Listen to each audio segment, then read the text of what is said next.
Summer's in full swing and Europe is buzzing, everywhere from big cities, where giddy crowds pack out patios, riversides, parks, to seaside towns, all ice creams and sand-speckled picnics.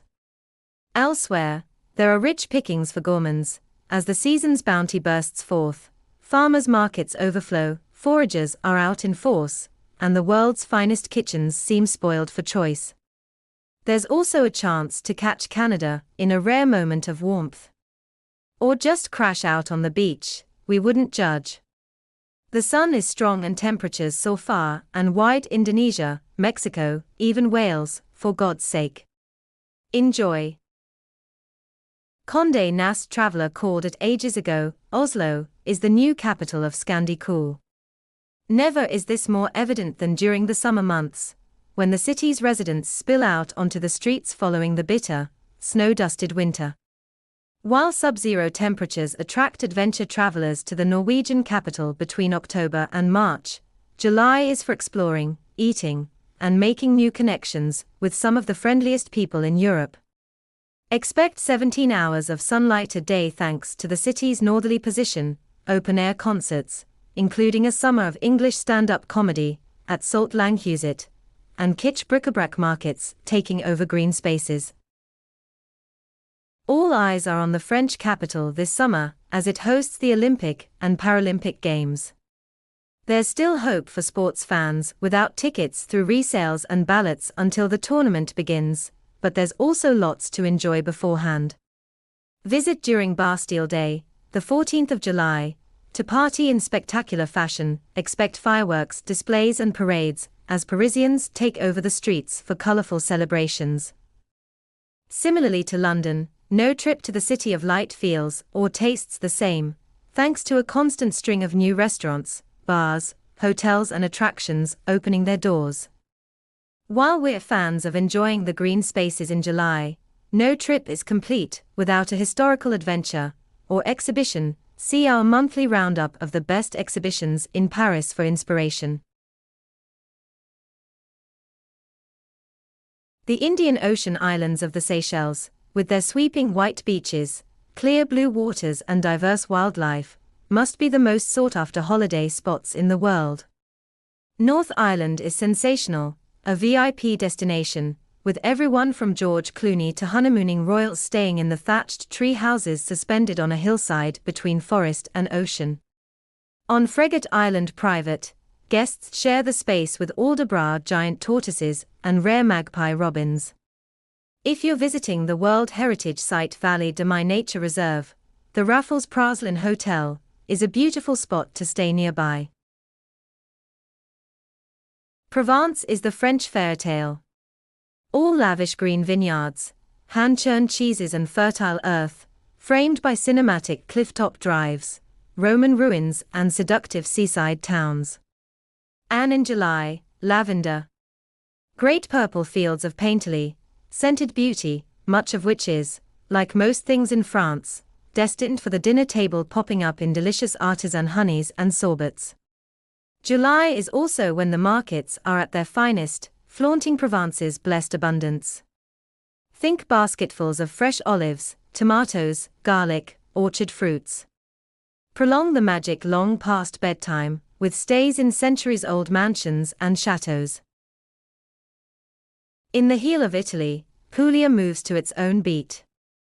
It's slower, quieter, and more laid back than many parts of the country, much of it still waiting to be discovered by holidaymakers. And it also has some excellent sandy beaches. Days are best spent hanging out in one of the rustic beach clubs, dotted along the coast with a bottle of Prosecco. Puglia is starting to be known for its food scene, thanks to the wonderful local produce, olive oil and ice cream. Stay in a traditional masseria, or trullo, and spend the evenings exploring the back streets of Puglia's beautiful old towns, Savoletri, Ostuni and Baroque. When the sun's shining, there's nowhere quite like the Cornish coast, which catches the best of the UK's weather in July. The unparalleled, long, sandy beaches crash with boisterous waves, excellent for surfing, and low tide reveals natural rock pools for swimming. Foodies flock here for the excellent seafood in Penzance and Padstow. Culture vultures head to St. Ives for the Tate, but the true charm of the town lies in exploring the artists' studios along the cobbled streets and eating freshly caught crab on the seafront. The historic fishing village of Mousel is a real gem and has retained its rugged authenticity. Canggu, a formerly quiet bit of Bali, is now buzzing with casual cafes serving vegan breakfast bowls to sun-bleached digital nomads, all of them designing, writing, coding or consulting with only a MacBook and a glittering sea view. Hot hotels have quickly followed. The Slow offers retro-modernist suites and a soundtrack by LA-based Reverberation Radio. And newest opening Como Umat Canggu has just upped the ante with duplexes packing their own rooftop pools. By night, Canggu hipsters head for the lawn, a laid-back, barefoot beach club serving up old-school hip-hop and hibiscus cocktails. They pair best with a temperate July evening, when Bali is in its sunny, surfy prime. Within kissing distance of each other, these Mediterranean islands are lovely in July, when they get around 11 hours of sun a day. French Corsica is an island you'll want to explore in full, from the secluded northern fishing villages of Cap Corse, where the new Misinku Hotel sits overlooking the rugged coast, to a windsurfer's paradise in Bonifacio, and the beautiful sandy beaches near Portovecchio, where Design Hotel's Casa del Mar overlooks the bay. To escape the crowds, rent a house on the beach-fringed Domaine de Myrtili estate. Italian Sardinia's Costa Smeralda is sensational, although busy in July.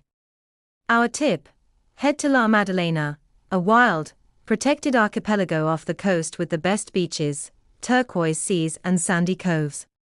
It's breathtakingly beautiful. Picking the most beautiful Greek island is like picking the most big-headed Gallagher brother, virtually impossible. But if we were forced, Naxos in July just might be the answer.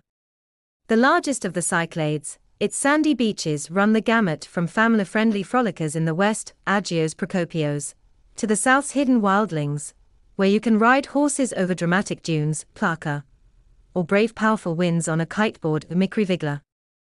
And though not exactly a hidden gem, the pace remains pleasantly drowsy, whether kicking back in beach bars or supping at mountain village tavernas. At the latter, you'll be drowsier still after generous sloshes of homemade wine and local citron liqueur. Chances are you won't be going to Iceland for the weather, but it's certainly most pleasant in July. The long days mean more time to explore the almost otherworldly natural landscape, take a dip in Giza's hot springs, or visit Thingvellir National Park, where the ION Hotel offers hiking, diving and fishing excursions. Or head north to the Troll Peninsula for an action-packed trip. Foodies will love the capital, Reykjavik, where the Nordic folk food movement has taken hold, with an emphasis on fresh fish and local lamb. Don't miss a visit to Harpa, Reykjavik's new concert hall with its impressive multifaceted glass facade. And so, our journey comes to an end. From breathtaking landscapes to unforgettable adventures, has shown us the true essence of summer. We hope you enjoyed traveling with us and found inspiration for your next getaway.